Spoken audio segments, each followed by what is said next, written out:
नमस्कार दोस्तों, मेरा नाम है विकी और आप देख रहे हैं technical Vicky zone YouTube channel. और फिर से आपका बहुत बहुत स्वागत है एक और नई वीडियो में। तो दोस्तों फाइनली यहाँ पर MIUI 10 ग्लोबल बीटा रोम का नया अपडेट यानी कि MIUI 10 का 8.11.8 का अपडेट रिलीज हो गया है। आप अपने फ़ोन की सेटिंग में जाइए, अबाउट फ़ोन में जाइए, सिस्टम अपडेट में जाइए, तो आपको ये अपडेट देखने को मिल जाएगा।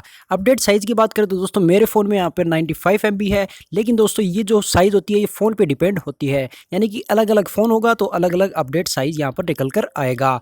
इसी के अलावा यदि दोस्तों आपके फ़ोन में अभी तक ये अपडेट नहीं आया है तो आपको कम से कम यहाँ से 2 से 3 घंटे का वेट करना पड़ सकता है, क्योंकि उस दौरान आपको ये अपडेट मिल जाएगा। हालांकि लास्ट जो अपडेट आया था 8.11.1 का वो कुछ डिवाइसेस के लिए सस्पेंड था, यानी कि Xiaomi के Redmi Note 5 को नहीं मिला था, लेकिन इस बार सभी फ़ोन्स को यहाँ पर ये अपडेट मिलने वाला है।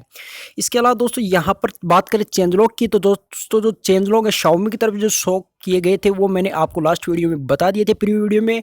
और इसके जो चेंज लॉग होंगे, जो चेंज आपको देखने को मिलेंगे, वो मैं आपको रिव्यू वीडियो में ज़रूर बताऊंगा। और जो रिव्यू वीडियो होगी वो आपको यहाँ से 2 से 3 घंटे में तुरंत आपको देखने को मिल जाएगी। तो दोस्तों तब तक के लिए आप वीडियो को लाइक कर दीजिए और चैनल को सब्सक्राइब कर दीजिए और अगली वीडियो का इंतज़ार कीजिएगा। थैंक यू गाइज आज के वीडियो देखने के लिए।